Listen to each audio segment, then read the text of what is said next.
Hello weavers.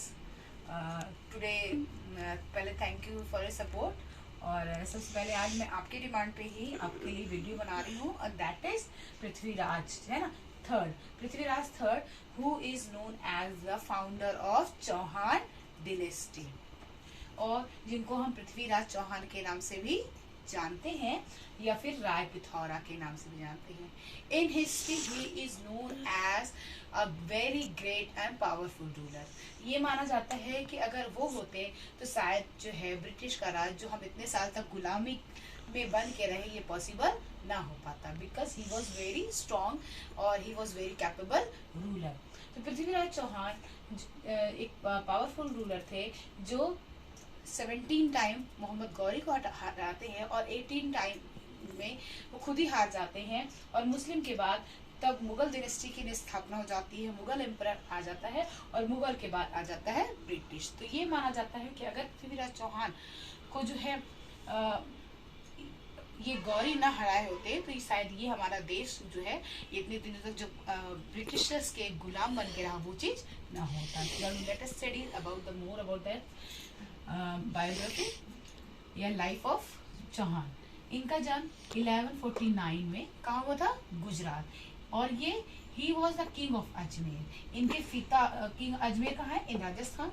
इनके पिता जब ये ही वॉज जस्ट 13 ईयर, इनके पिता का नाम क्या था? सोमेश्वरा, एंड मदर वॉज कपूरा देवी, है ना। तो जब उनके फादर की डेथ हो गई एट 39, तो इनके जो दादाजी थे Angad, he have make him king and appointed as a king. फिर उनको उन्होंने दिल्ली दे दिया, और उसके बाद he became the king of Ajmer. इनको दिल्ली भी मिल गया, और जो है क्योंकि वहीं से वहीं पे इन्होंने जन्म के बाद जो है काफी दिन जो है अपना समय वहीं बिताया, तो उनका की एक तरह से अजमेर इनका कैपिटल हो गया, है ना। लेकिन इनके दादाजी ने इनको दिल्ली का बनाया था किंग। फिर इनके सिबलिंग कितने थे? भाई बहन, मतलब 3। प्राथा चौहान, हरि चौहान, हरिराज चौहान एंड गोविंद चौहान, ये इनके भाई बहन थे। और इनकी वाइफ कितनी थी? ये माना जाता है कि इनकी जो है बहुत कम एज में शादी होनी शुरू हो गई, तो जितनी बार ये युद्ध जीते तो उतनी बार शादी करते थे। तो कहीं बताया जाता है इन पृथ्वीराज चौहान, जो इनके फ्रेंड चंद्रबरदाई ने लिखा था, उसमें ये बताया गया कि इनकी 16 रानियां थी। But in any edition we are finding that there are 11 queens. इनकी कितनी रानियां थी?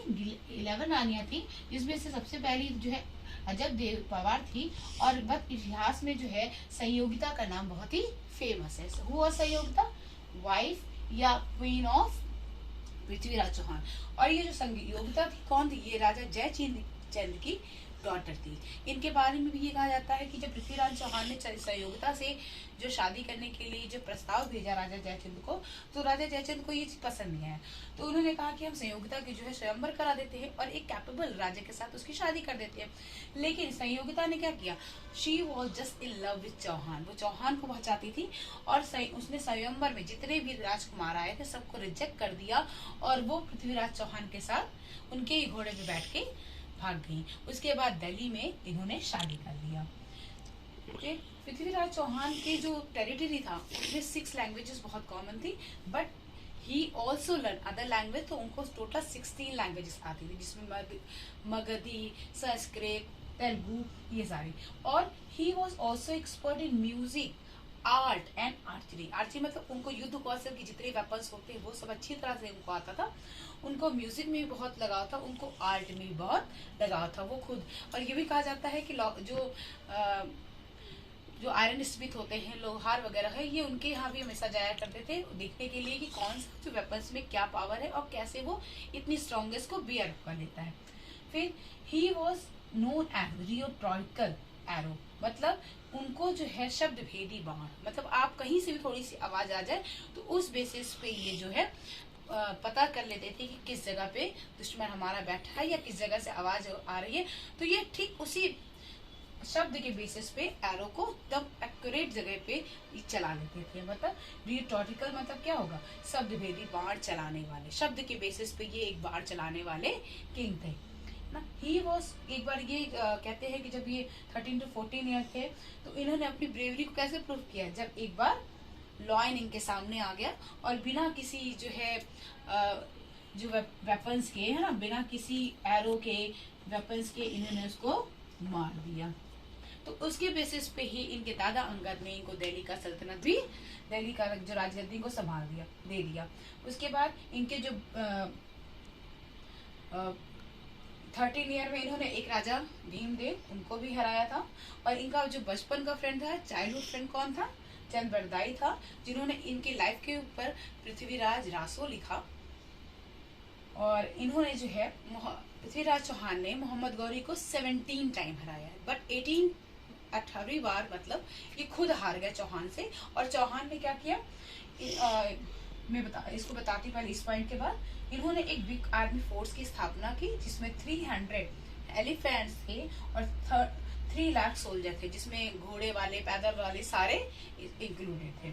इन्होंने जो है, और जब ये चौहान गौरी ने इनको हराया तो इनको जो है बंद कर दिया, और चंद बरदाई और मोहम्मद गौरी दोनों को ही बंद कर दिया, और इनकी आंखों को जो है गर्म सलाखों से निकाल दिया, यानी फोड़ दिया, है ना। उसके बाद बट गौरी ने लास्ट में इनसे इनकी अंतिम इच्छा पूछी। तो चंद बरदाई ने कहा कि हम अपना एक जो है आर्ट दिखाना चाहते हैं, हम अपना एक जो स्पेशल क्वालिटी है हम अपना दिखाना चाहते हैं, युद्ध कौशल वाली। तो मोहम्मद गौरी ने जो है इनको अलाउ कर दिया। गौरी ने कि ठीक है, आप अपना युद्ध कौशल दिखाइए। तो that time Mohammad Chand Bardai have sung a song, एक सॉन्ग उसने गाया जहाँ पे ये बिना आग के जो है ये वेपन्स की जो है पूरा कौशल ही दिखाने जा रहे थे। तो उसमें चंद बरदाई ने एक सॉन्ग, एक दोहा गाया, 4 बास 24 गज अंगुल अस प्रमाण, ता ऊपर सुल्तान है मत चूको चौहान। मतलब 4 बास, कितनी ऊंचे पे, जितनी ऊंचाई 4 बास की होती है ना, 4 बास, उसके बाद 24 गज मतलब 24 गज के बराबर, और अंगुल अस प्रमाण मतलब थोड़ा सा भी उसके ऊपर गैप नहीं है, और उसके ऊपर जो है सुल्तान है, तो आप चौहान चूकना नहीं। और इस दोहे को सुनकर चौहान ने जो है अपना तीर मारा गौरी को, और गौरी अपनी गद्दी से उनको बाण लग गया और गिर के वो सीधा ग्राउंड पे आ गए और वो मर गए। तो उसके बाद उसके गति थी, भाई कोई राजा मरा हो तो उसके सोल्जर्स क्या करेंगे, चौहान और चंद्रबरदाई के साथ गलत तो करेंगे ही। तो उन्होंने क्या किया, एक दूसरे को मार दिया। किसने?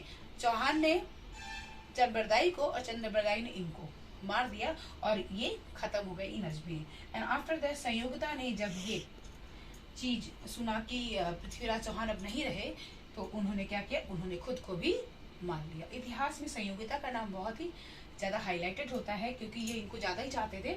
और पृथ्वीराज चौहान अपने युद्ध कौशल और पावरफुल थिंकिंग के लिए जाने जाते हैं, और जिसकी वजह से हम इनको आज भी याद करते हैं, इनके काम के कारण, इनके शब्दभेदी बाढ़ के गुणों के कारण, और बहुत सारी क्वालिटी के लिए हम इनको याद करते हैं।